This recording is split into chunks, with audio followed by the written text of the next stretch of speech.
Two. Hello, everybody. This is STEM Talk Season 4. For this season, we have revamped our show into a podcast format instead of the talk show that we had previously. I'm Dylan. And I'm Rion, and we're going to be your host for this season.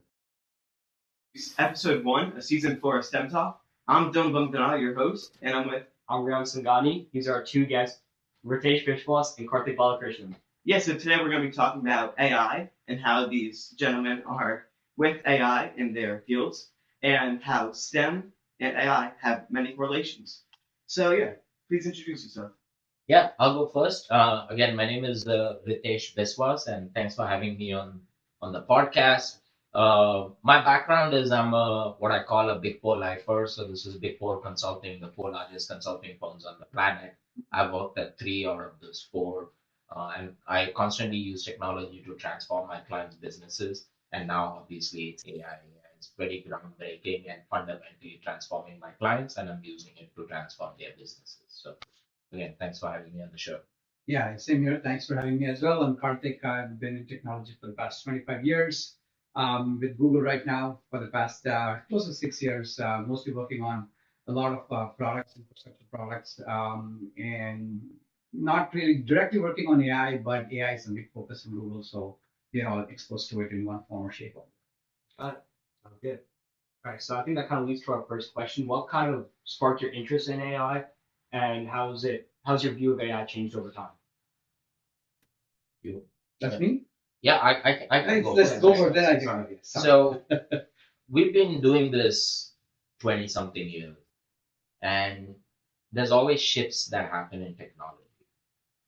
AI is all that combined together, put together. AI still is more groundbreaking than anything we have done in the past. What we have seen with the rate at which AI is evolving, the rate at which it's breaking every law of physics that's out there is what's groundbreaking about it. And personally, that's what attracted me to AI, the power of the technology. And yeah, over the course of time, and I see AI still in its very early stone ages. So we are still in the very early stages of adoption of the technology. There's a lot to figure out, and it will evolve over time. Yeah, AI it has had an interesting history, right? In that I remember for my undergrad back in the 90s, my undergrad thesis was in AI as well. Right? We were doing self-organizing maps, trying to do image recognition and stuff, right? And it has evolved to an extent that the current iteration of AI with large language models has been the most transformative in terms of what it can do in your day-to-day lives. It doesn't matter what you're using it for. Right? You're using it for creating documents, you're using it for creating images, videos, or you're just trying to understand some, obtuse document or what have you, right? So it's just transformed how humans are interacting with information. Right? That's really how I see it. Not just interacting with information in terms of consuming it, but also in terms of producing. Right? So yes, it's absolutely a transformative iteration. And as Ritesh said, this is in very early stages. You can expect it to keep increasing and keep going and taking on niches that have not really had technology come in. So you talk about like how AI has evolved so much in the past few years, especially. Do you see like a similar trajectory, or like even more? Like, what's the ceiling of AI? Oh, it's accelerating. We have never seen technology go from 0 to 60 this fast. Anything you build today in 3 to 6 months will be out of date, guaranteed. That's how fast this technology is evolving. So hopefully that answers your question. Yeah, absolutely. Yeah, I think the thing is that there's no notion of ceiling the technology, Right. If you look at it, what always happens is you keep iterating on solving bigger and bigger problems. And you start with solving a bigger problem, then you make it better, then you make it faster, then you make it cheaper, then you solve the next big problem, right? So there's no notion of a ceiling. You're constantly going after the better, faster, cheaper model, and you keep doing it, right? And you keep taking on bigger and bigger challenges. So Absolutely. So kind of building off that, in your opinion, like what's the biggest misconception people have about AI right now since it's developing so fast? Yeah, let me start there. Right? I think in my mind the biggest misconception people have is it's going to take my job, right? I'm going to be right, and I think there's a lot of people that are talking about it, right? And to me that transformation it's almost like when we move from um horse carriages to automobiles, right? There's a huge transformation, 100 years or 150 years or whatever, right? Um, and were jobs lost? Yes, jobs were lost, but it also created New job. so many new types of jobs. Right? You don't even have to look that far back. You can even just look 10 years ago or 15 years ago. There's no such thing as a YouTube influencer. That was not a job category that existed, right? But now YouTube Prompt influencer, engineering. right? Right? Exactly, right? So now YouTube influencer is a big thing, right? People make their living just being a YouTube influencer. So I see something very similar with AI. Yes, some of the traditional jobs will be lost, but it will create so many new jobs that net positively will all be on the positive side. Yeah. There's a line there that has stuck with me, which I think drives the point home really well. It's, AI will not take our jobs. The people that learn to use AI better will replace the people that don't use AI. That's what's going to happen. That's right. That's right. So you kind of said something about prompt engineering. I want to go off that. How long do you think that'll be a job? Since eventually you think AI will get so advanced you don't have to worry about prompts. And that's a hard question. That's to a hard answer, right? question. And the only reason is because um, human language has what do you call it? Ambiguity, the complexity and ambiguity built into it, right? And for some machine, you need to make sure that an ambiguity is gone. Now, will like prompt engineering today is quite onerous, right? Like you need to be very specific, you need to make it lengthy, and you need to specify all conditions. Maybe some of that will be relaxed because the AI will understand the context better. But I don't know if prompt engineering necessarily goes away, right? It may just morph itself into something. Yeah, like that. yeah, I agree. Yeah. So, you talk about how AI can help in many different aspects of every day to day and work. What specific workplaces do you see that AI could take over? Yeah. So that is also fast evolving. Uh, Today, what AI can do really well is what I call mundane, repetitive tasks. Take notes, summarize it on a call, maybe, update your task list. It can do some very basic things because the technology that needed to be in place for different AIs to come together to do more complex things didn't mature till honestly this year. So this year now, the technology exists where one AI can communicate with another AI and they can get together and do more complex things. And now 10 AIs can get together and do even more complex things. So so that's basically the technology that has just kind of, hit escape velocity this year. So it will start taking on more and more complex tasks. So we are working on agentic AI, building AI agents in procurement, in finance, call centers. There's whole different use cases. So you said AI is gonna replace jobs, but also AI is gonna work Yeah, with other humans using AI will replace humans that don't use it. Got it. So you don't think AI itself could replace a job? Like, what's holding it back from learning the same things that an engineer would and sort of taking over that? Yeah, so I think there will be, don't get me wrong, there will be some very mundane type of jobs that will go, but the human creativity is not going to be replaced by AI. And most importantly, the supervision. Think of it as like, so when you have junior staff, you still have to supervise them, right? You still have to check their work. You have to make sure that they're meeting quality standards.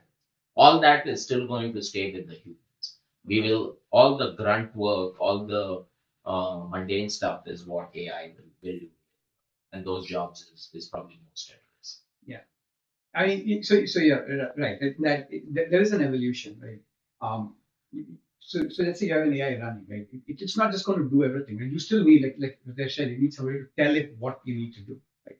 And it may do it, and whoever is telling it may not like what it is. So it has to go back and tell it, okay, do something different, right? So there's an iterative nature of it, right? And because at the end of the day, we are the ones calling the shots. We are the ones who have a job to do, and we are employing AI to do that job, right? So that's how you want to see it, right? So jobs are not going to go away in that some of those mundane stuff may be taken over by AI, but there is still a human involved in telling what the mundane thing needs to be done, right? So you still need that supervision part of it, right? And you still need somebody to say, I want to get these 6 things done. Or I may employ 6 different agents to do it, but it's still me stringing them together or telling it and then somebody strings them together, right? So that work is still on.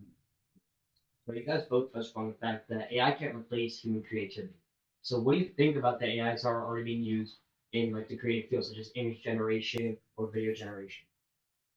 Yeah, so I think so I think there's two aspects to that, right? AI is very good at reading past patterns and making new patterns out of it. If that's what you call creativity, then AI will do a much better job than you. But net new thinking, net new uh, uh, uh, Out of the box. out of the box kind of thinking is something that AI will never Absolutely. Yeah, big thing in the music field now is that it's hard to tell whether a song is AI or not. Right. There's been many times where people think that songs are made by people when they're really made by an AI. So No, touching but back- made by an AI is still it's still a human directing, right? So the AI is still assisting a human in Right. making the music, right? The human still has to say, okay, I want this is the tone or this is whatever the nuances are. The human still has to direct it. Yes, the actual production may be done by an AI.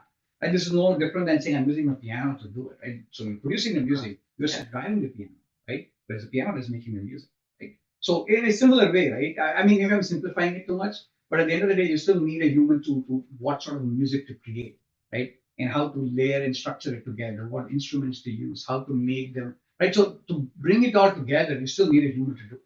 The actual act of creating it, maybe you don't need an instrument anymore because instead of having a piano, now there's a digital or synthesized piano that you can work with. That may be fine, right? Yeah. So you guys both kind of said that humans still need to be involved. So do you think that there will ever be a point where humans still need to be involved? No, Nah, I don't think that's going to. that's just science fiction.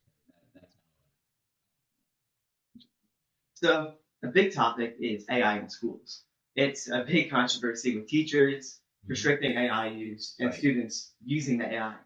So where do you stand on that? How do you guys think about AI being used in schools? Yeah, so yeah, that's a good point, right? So I think this sort of goes back to when calculators were first brought into play.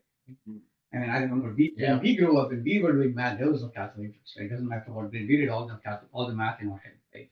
And so eventually calculators were introduced and it became the norm, right? So we're in that early stage where AI obviously is much more complicated, can do many more things than what a calculator can do. So we are in the initial stages where there is a little bit of friction, right? But at the end of the day, if AI is here to stay, then my personal take is that it's better for the students to know how to use it, right? And to be able to use it more effectively. Now, yes, there is an aspect of, well, if you do that, then my child is not learning anything. So we'll have to figure out what's the way you also get the learning done, right? Maybe you have to think of different ways of doing it.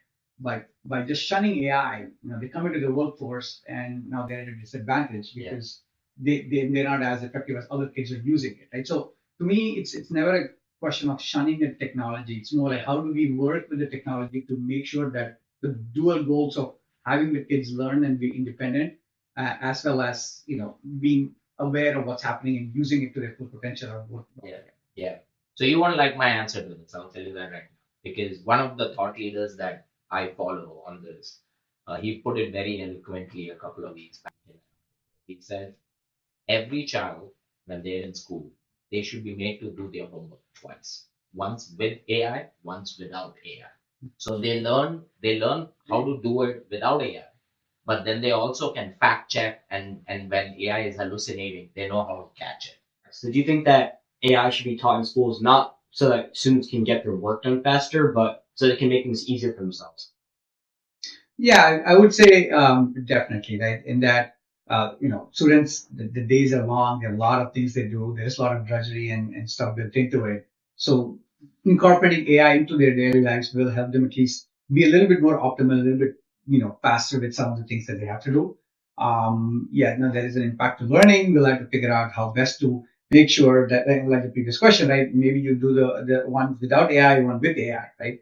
but incorporating it makes it more mainstream and make sure that they're able to sort of work around and with it, not that this is something hidden and something secret that I need to, hide and do it. And I don't think that mindset makes. Especially if given there's no running away from it. By the time these kids enter the workforce, Yeah. they will either learn and adopt to use AI or they will struggle in their jobs. Absolutely. And ChatGPT is, I'm pretty sure it's the 5th most used website in the world right now. 5th or 4th, I'm not sure. Are you at all surprised by this? Like, if I told you this 3 years ago, would you be surprised, would you say, of this evolution?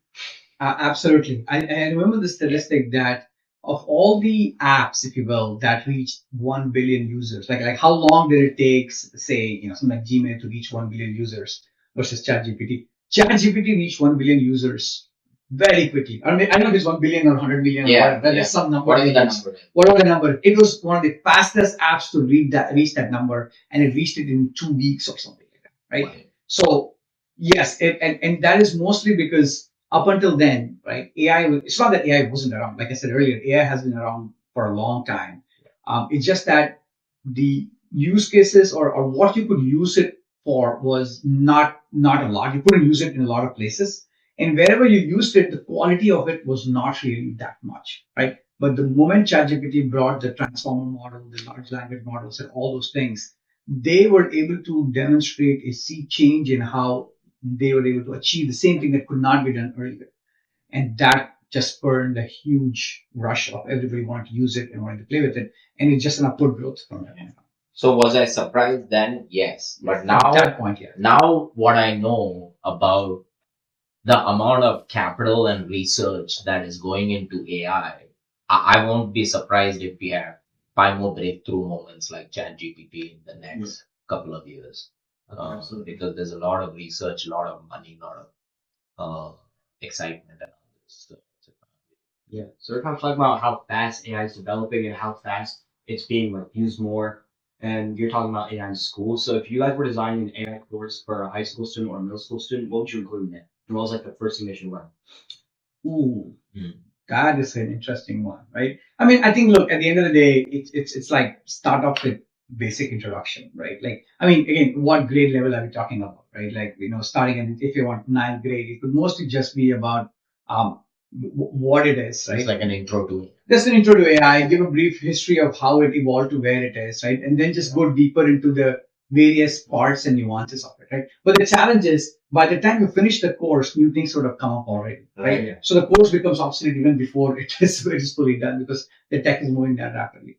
But yeah, I think I would see it as generic way of what it is, what problems it can solve, how to use it, and maybe have some exercises structured around its usage, so that it doesn't matter what new things come, you at least know what it is used for and what you can use it for. Yeah. No, I think that makes sense. And then, as I mentioned earlier, right, this idea about learning to do your homework with AI and in parallel doing it without AI, I think that should also be part of the answer.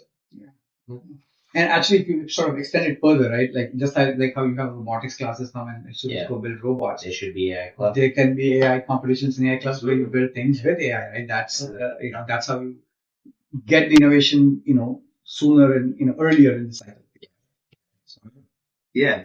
So many people know how to use AI, how to build a decent prompt, but many people don't even know what AI is, like, and how does it work. So, I mean, if you give a brief explanation of that, of like how it works and what makes AI artificial intelligence. So the simple answer to that is think of a neural network that's, well, I guess. That's what I was going to say. Right? This is like it's kind of loaded question because you're going to go into the. Yeah. So I think the best way to answer it is they've tried to build it in a way similar to how brains work. Right? Brains have neurons, and the neurons are connected to each other. And when a particular neuron is stimulated, it sends out signals to or at various intensities to various nearby neurons, right? And they then so the chain continues, right? So the AI that we are working with is very similar in that there is a network of neurons, if you will, right? And there's what's called weights, right? So every neuron has a weight attached to it, Yeah. right? And the weight sort of and they're connected to certain ones, certain other neurons. And how the connections are established is based on what you train the data. Right? Yeah. So if you're providing it data to train on images, the neurons are connected in a certain way. If you're training it to produce videos, it's connected in a slightly different way, right? And also the number of neurons also matters. Like you have 3 billion, 7 billion. Yeah, that's the 50 billion, amount of parameters. right? In the Right. Oh, sorry, yeah, not the neurons, number of parameters you Yeah. have, right? So it's essentially an extremely complex math model Yeah. that has enough paths between it so that depending on the input you're giving it, various paths are triggered within the network, and then that then produces an output. Right? That's a very Yeah. simplistic way of saying. No, that's a good analogy, right? Like, when we hear, oh, there's a 3 billion parameter model, what does that mean? It means that, think of the equivalent of there's 3 billion nodes in this brain, and from one node to another, it can go. Yeah. I'm not even sure if it's a nodes per se. 3 billion is, I think it's more the parameter space. The parameters, yeah. It's more like a 3 billion dimensional model. That's like how you have 2-dimensional X and Y plane, where you have 2 coordinates. A 3 billion, it's a 3 billion dimension model, but that's how I see it. So what you guys are saying is kind of like conditional. So start with one, it'll break off into another branch based on what's going on in this branch. It's not a conditional. Yeah, it's not that deterministic. It's not deterministic. That's the beauty of this model. Just like, if it was that deterministic, it wouldn't have been that versatile in doing so many. And it can't answer a lot of things, right? So it is, you don't know what output you're going to, and for the same, like if you ask the same question, but you ask it differently, there's a good chance you make a different answer because it triggers based on the words that you included in your question. And that's why prompt engineering becomes important, because you're prompting the AI based on certain word choices and certain criteria you mentioned to produce an output in a certain way, right? So Got it. actually, a better way to answer this is like a glorified autocomplete. That's another way of it. I Yeah. think the current model is like a glorified autocomplete. Yeah, I think that's fair representation. So on a larger scale, breaking away from school, workplace, for countries, how do you think on this larger scale AI can be used, or if it could be at all? I mean, it's already being used, right? There's the future wars, a lot of it will be AI supported. So AI dominance should be any country's top agenda. Yes. Just to even protect, as a way to protect the country. The second kind of aspect to it is the countries that continue investing, whether it's in their energy programs, whether it's in their research programs of behind the large language models. Those are the countries that will win the war in AI. Well, actually, a slightly different take on that is tech has been democratized. And what I mean by that is, it doesn't matter where you are in the world, you can access ChatGPT. Yeah. Right. So at the end of the day, if you are thinking of what should countries invest in building AI, a lot of it is contingent on what are they going to do with that AI, right? Because that's also true. Fair use and responsible use. Exactly. So you already have ChatGPT. You can take those open models and you can fork and build whatever it is that you want, right? So I don't know if it's necessarily that every country need to invest in it, but they should definitely be using it, right? For whatever, like they should make sure that the citizens are trained, citizens are aware and know what to use it for and how to improve their daily lives. I think that to me is a more important aspect, right? So that you make sure that your citizens are not left behind, other countries. So do you think the use of AI could build off of just normal intelligence? Because the smartest people, would you say that they're not the smartest people if they don't know how to use AI? Because it's such a groundbreaking technology at this point in time. I wouldn't necessarily call it, being smart or not smart. I think it's a tool. I see AI as a tool, right? Like you have a bunch of tools in your tool belt, and you pick one to solve a particular problem, right? For instance, if you're washing dishes, you're going to use your dishwasher. That's a tool. Right? You need AI for it, sure. The dishwasher can have an AI. But you don't need an AI to run the dishwasher. You press a button and it runs itself, right? So I think so. To me, I see it as a tool, and depending on what I'm trying to do, I will use a tool. It may be an AI, it may be not. Yeah, in fact, AI is a very it levels the playing field. So just on an intelligence scale, if humans with average intelligence want to compete with humans with above average intelligence, AI can help them do that. Yeah. So it's more the reverse. It's not like, oh, I'm using AI, that's why I'm intelligent. Yeah. That's actually a great point. Yeah, so I think kind of our last question is going to be: there's kind of like this big myth AI is going to take over the world. So can you guys kind of like myth bust that, decode that? To what extent will AI kind of take over and control like what we do and how and what it does, like in terms of other AI controlling AI? I mean, No. so I was just going to say, I mean, I think the take over the world is kind of overhyped. Yeah. I can say TVs have taken over the world. So have cell phones taken over the world. Yeah.